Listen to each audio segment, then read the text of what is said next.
This morning, many of us woke to the news that Thomas S. Monson had passed away. While this is devastating to many of us, some of us have the question as to who will become the next prophet and president of the Church of Jesus Christ of Latter-day Saints. I decided to take this opportunity to utilize this channel once more to explain this important principle of the succession of the presidency to those who have any questions about it. We believe that this is Jesus Christ's church and that He has established this church in order for us to learn and be guided in these days. To lead and guide this church, He has selected a living prophet. There have been 16 prophets in this age or dispensation, as we call it, to lead and guide us today. He started with Joseph Smith and has most recently concluded with Thomas S. Monson. Who is going to be the next president of the church? Ultimately, the Lord has dictated a process that has happened through all 16 prophets as to who would become the next prophet.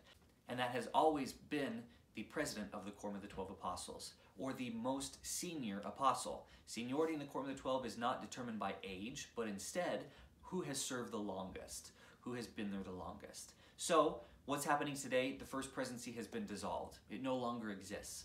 As of this minute, it does not exist. The presiding authority is the Quorum of the 12 Apostles for the Church of Jesus Christ of Latter-day Saints. They are the ones who will lead and guide this. At their head is the president, Russell M. Nelson. He is the one who will lead and guide this church at this time.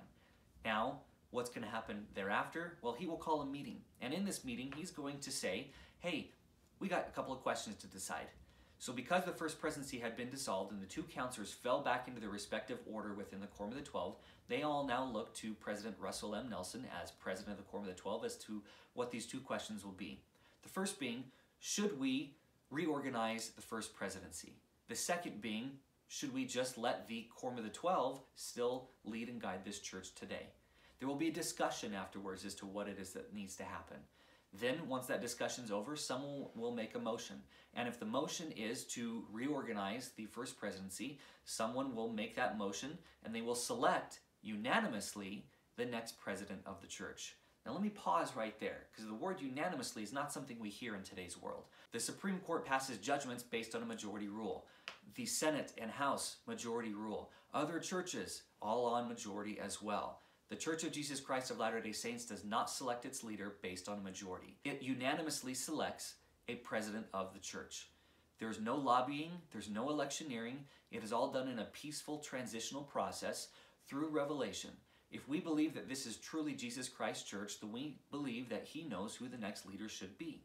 And He reveals that to the Quorum of the 12 in order for them to select the next president. Now, throughout history, it has always been the president of the Quorum of the 12 Apostles. So once he is selected, he then chooses his two counselors from the apostles there in that room. It can be anybody. He can choose any of them to serve with him in that first presidency. And then once those men have been chosen, they are then set apart. Set apart means we're going to choose you and set you apart from your other callings to be that person. In this case, the prophet of the world and the president of the Church of Jesus Christ of Latter-day Saints.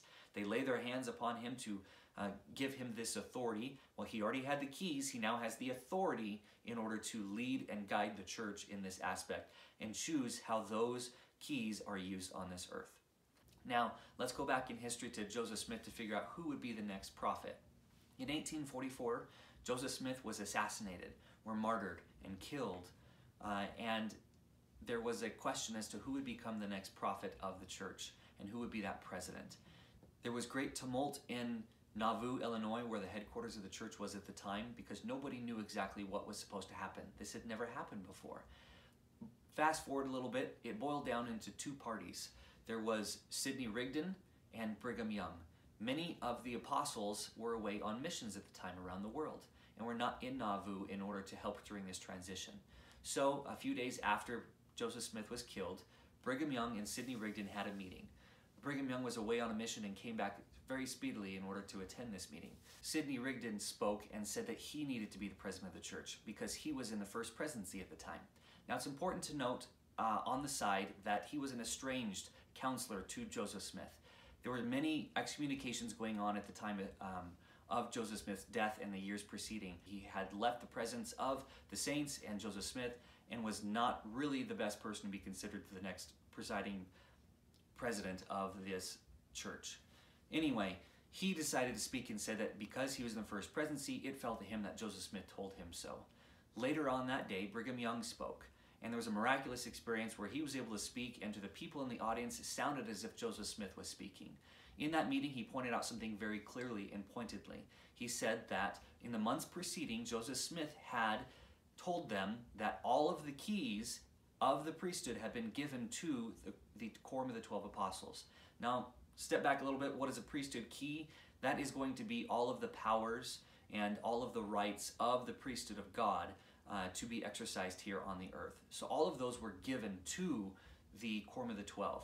Now, many years later, Gordon B. Hinckley, who would become the president of the church, he stated that while all of the quorum of the 12 have these keys, only the president of the church has the authority to dictate how those keys are used. Anyway, back in 1844, both of these people spoke, and they were divided as to who to follow. Fast forward a little bit more, a large portion of the saints decided to follow Brigham Young. This is where the Latter-day Saint movement breaks into many pieces. The one that is presided over by Brigham Young is the largest faction and continues to be the largest faction of the Latter-day Saint movement today. Many other factions went to different directions, but ultimately the largest one is the Church of Jesus Christ of Latter-day Saints. Brigham Young continued to serve as president or the Quorum of the 12 for 3 years. So he was not actually selected to become president of the Church of Jesus Christ of Latter-day Saints for 3 more years. This trend continued for 2 more presidents, both with John Taylor as well as Wilford Woodruff. They both served for about 3 years as the president of the Quorum of the 12 Apostles before they were selected to become prophet. Why? I don't really know.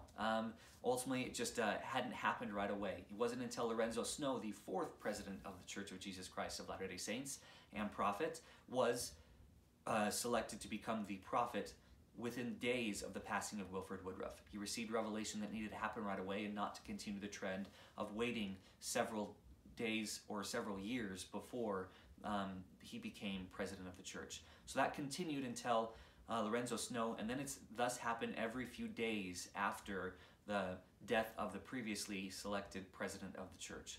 So that is a quick rundown as to how the prophet is chosen. I gave you a little bit of historical data as well as what has been happening in the past in the typical process. So it's important to note that through all of this, Jesus Christ, the leader of this church, is the one who chooses his next earthly leader. It has always been the president of the Quorum of the 12, and we suspect that Russell M. Nelson will be the one.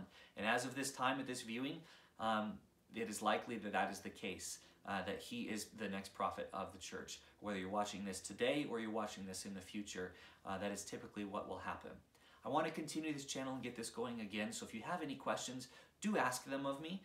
Post them in the comments. I'm usually doing my best to reply to those. As I see repeated comments on certain subject, I will strive to upload a video talking about those things, but we want to make sure that there's a clean understanding of the Church of Jesus Christ of Latter-day Saints, both as to who we are as an interesting people, but as well as how we want to love and serve those around the world and what our mission is to do so.